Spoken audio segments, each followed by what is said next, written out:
todos e a todas, benvidos a Falemos de Literatura.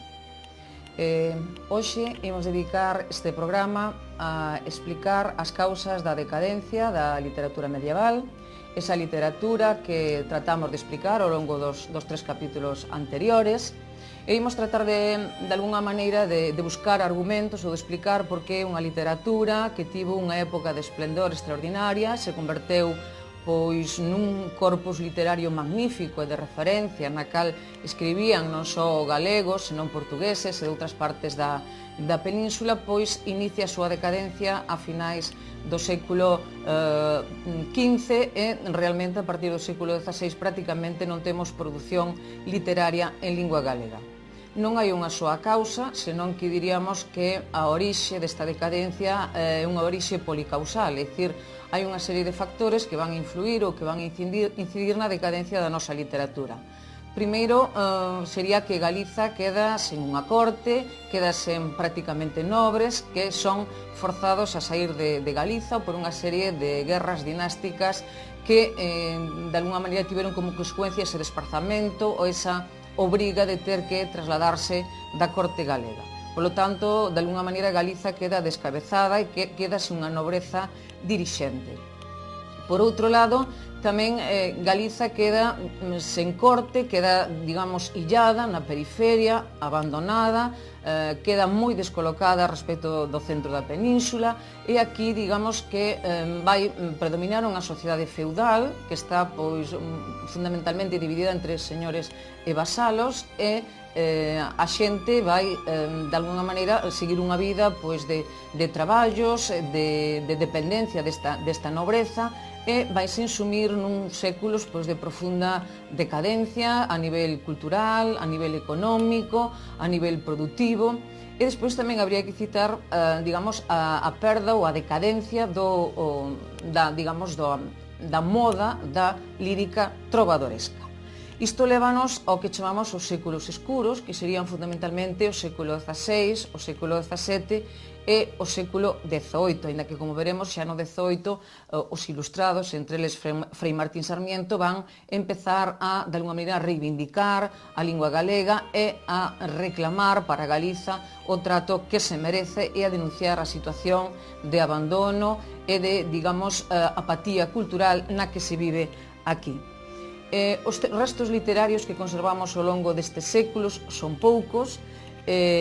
Imos tratar de facer así unha relación somera de todos eles. En primeiro lugar, falaremos de textos de circunstancias, de textos que se conservan por escrito porque causaron un impacto na opinión popular. En primeiro lugar, imos falar do Pranto da Frouseira. O Pranto da Frouseira é un texto fragmentario que fai referencia á decapitación do mariscal Pardo de Cela e do seu fillo na praza de Mondoñedo no ano 1483. A lenda ou a literatura dinos que foron executados por oporse este nobre galego, que era quizáis o máis importante da época, ao centralismo dos reis católicos, concretamente de Isabel a Católica. A historia parece ser que non é tan así, é un pouco máis complexa, lóxicamente, pero o que se tratou foi de facer do mariscal Pardo de Cela o primeiro, digamos, bandeirante, a primeira víctima do centralismo que asoballou a Galiza durante séculos. Xa no século XX, pois, o propio Cabanillas compón unha peza de teatro que titula así, O Mariscal, a instancias de Antón Vilar Ponte, precisamente fai do mariscal pois o primeiro loitador, o primeiro defensor dos dereitos de Galiza que morreu por defender a súa terra e por, de alguna maneira, oporse á opresión e á castración dos reis católicos. Outro texto de circunstancias que, de alguna maneira, conmocionou a opinión popular durante estes séculos, concretamente no 1617, a principios do século XVII, foi o saqueo de Cangas polos turcos. Chegaron os turcos a Cangas e provocaron unha desfeita, un masacre, mataron a máis de 100 persoas, secuestraron a máis de 200, queimaron, violaron, e isto permaneceu no imaginario popular e despois foi recollido nun poema, non dunha extraordinaria calidade literaria, que algúns consideran que foron escritos por dúas persoas, por unha persoa máis letrada e por outra persoa menos letrada. Incluso hai quen o atribúe probablemente a un monxe do mosteiro de Celanova ou a un coengo da Catedral de Ourense, pola tonalidade religiosa, sobre todo, que posúe o texto.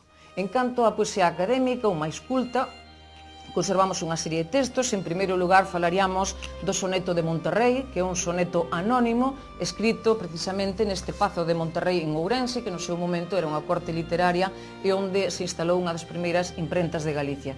E tamén temos un soneto que se coñece como o soneto da Condesa de Altamira, escrito por Dona Isabel de Castro de Andade, e que é unha loanza a Alonso de Ercilla, que acababa de publicar nese mesmo ano, en 1578, a segunda parte de La Araucana.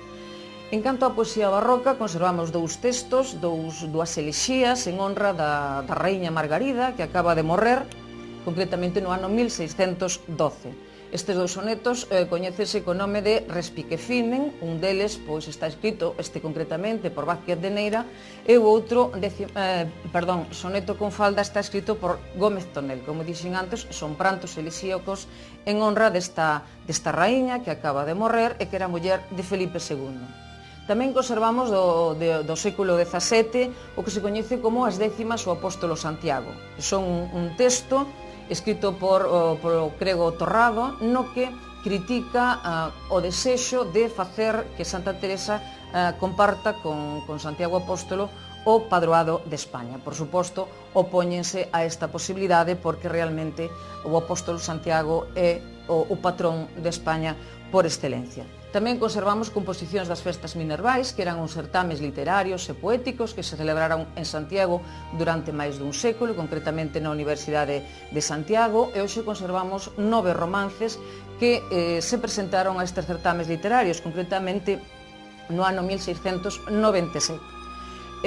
Un tipo de poesía que tivo moitísimo éxito durante estes séculos foron os vilancicos de Nadal. Normalmente a explicación que se dá para o éxito destes vilancicos é precisamente, o contido destes vilancicos, non? O ambiente rural, estas persoas que se trasladan por causa do nacemento de Xesús, que nace nun pesebre. Hai unha vinculación co ámbito rural galego, hai, unha asociación de que San Xosé e a Virxe era galegos, polo tanto o neno Xesús é galego, hai un correlato entre Ourente e Ourense, e son composicións que tiveron moitísimo éxito en Galiza e incluso se exportaron e chegaron a ser cantados en Portugal, en Valladolid, etc.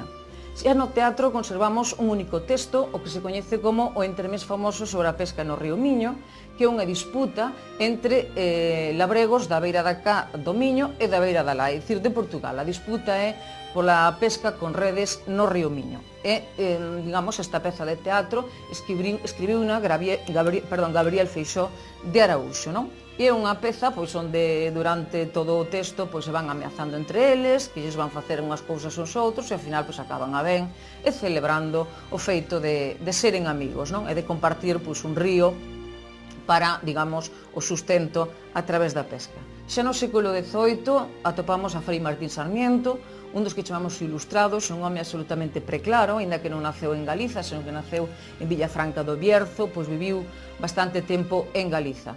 El reflexiona nas súas obras sobre o orixe do galego, sobre a influencia da poesía galega na castelá, escribe un extenso poema, 1200 coplas sobre a lingua galega, concretamente sobre a lingua galega do Morrazo, e defende, estamos a falar do século XVIII, que o ensino dos nenos debe ser en galego, que os cregos deben usar o galego e coñecer a lingua galega, que os xuíces deben coñecer, os abogados deben coñecer o galego. El mesmo escribe, di, un abogado que non coñece o galego nin é literato nin é letrado, di el exactamente, non? E incluso nos conta algunha anécdota dun crego que non entende, a confesión que lle fan a algunhas persoas, non? Contanos como unha muller se vai confesar e se acusa de que trebella moito. Entón, realmente, hai unha confusión entre o verbo trebellar e traballar, porque trebellar, como nos di Fray Martín Sarmiento, significa inmalamparten, non? Ben dicindo máis ou menos que, facer o amor ou ter relacións sexuais. Como o crego non entende a muller, el dille que está moi ben, el entende evidentemente que lle está falando de traballar, dille que está moi ben, que traballe todo o que queira, menos os domingos, que son festas de gardar, non? Entón, con estes contos ou estas historias pretende ilustrarnos sobre, digamos, a incomunicación que existía entre a xente, por exemplo, os gregos, ou entre os nenos e os profesores que utilizaban o castelán ou que utilizaban o latín. Outros ilustrados que podemos mencionar sería Xosé Andrés Cornide, o cura de Fruime, etc. Xa no século XIX, os primeiros textos que conservamos en galego serían o que se chaman os textos de guerra contra os franceses, son textos propagandísticos, nos cales o que se pretende, de alguna maneira, alentar a xente para que loite, ou exhortar a xente para que loite contra o inimigo francés que acaba de invadir a península. Conservamos algún romance anónimo, por exemplo, un labrador que foi sarxento, soldados do novo alistamento. Conservamos algún outro texto que non é anónimo, como é o caso de Proezas de Galicia, que foi escrito por Xosé Fernández de Neira. É un texto dialogado, no cal Chinto e Mingote falan do que ocorreu na guerra e mesmo das brutalidades que levaron a cabo na guerra. Outro texto que conservamos de principios do XIX é un texto de Manuel Pardo de Andrade, que se titula Os rogos dun gallego establecido en Londres. Foi un texto no que el satirizou ou criticou a Inquisición e que lle valeu o ser perseguido, ser exiliado e precisamente acabou morrendo no exilio. Do teatro do século XIX conservamos un testiño de Benito Fandiño que se titula A Casamenteira, escrito no ano 1812, concretamente no cárcere Compostelá. El foi perseguido polas súas ideas e acabou morrendo preso no cárcere de Valladolid. Tamén temos a principios do século XIX que coñecemos como diálogo propagandístico, que eran textos fundamentalmente dialogados, nos cales se trataba de explicar á xente que había, digamos, un acerto de abusos por parte da fidalguía, da nobreza ou da igrexa e que había, por exemplo, dereitos ou impostos que non debían de pagar. Conservamos, por exemplo, o Tío Farruco de Pedro Boado, onde un abogado lle explica aos labregos que a igrexa non ten dereito a cobrar uns impostos que se chaman dereito de estola e pé de altar. É un texto bilingüe porque o abogado fala en castelán e os labregos falan en galego. Xa un pouquiño máis adentrados no século XIX atopamos co que se coñece como os precursores, nome que lles axudicou Murguía, e que son os autores que publicaron obra antes do ano 1863. Aí teríamos fundamentalmente a Xoán Manuel Pintos, que naceu en Pontevedra no ano 1811, do cal celebramos este ano o bicentenario do seu nacemento, dedicouse á avogacía, foi xuíz tamén, e escribiu unha obra que se considera o alicerce do renacemento ou do rexurdimento galego, que é a Gaita Gallega, que se publicou no ano 1853. Neste texto, un gaiteiro ensina a un tamborileiro que é castelán o galego. Entón, o autor aproveita para utilizar o galego, digamos, en boca do gaiteiro, castelán, en boca do tamborileiro, que non é galego, que se chama Pedro Luces, e despois algúns textos en latín, por exemplo, algún soneto dedicado a Pontevedra e incluso algúns textos en francés. A parte da gaita gallega ten algúns poemas extraordinarios, un, por exemplo, dedicado a Galicia, que empeza Ou Galicia, Galicia boi de palla, canta lástima ten de tío gaiteiro, o aguillón que che meten é de aceiro, e con el moita forza te asoballa.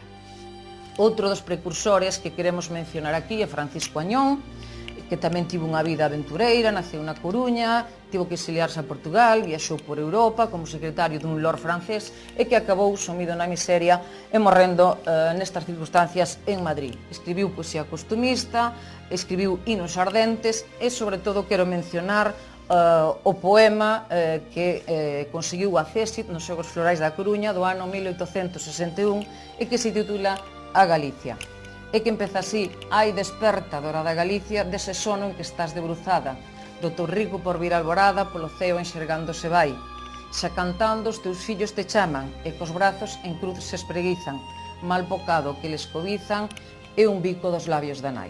Aquí xa utiliza esa expresión, esa metáfora que despois utilizará Pondal, desperta do teu sono. Ben, hai outros precursores que simplemente mencionarei: Vicente Turnes, Nicomedes Pastor Díaz ou Alberto Camín. Imos deixar o programa hoxe aquí e espero velos a todos vostedes no próximo programa, no cal imos abordar nada menos que a figura de Rosalía de Castro. Grazas por estar en aí.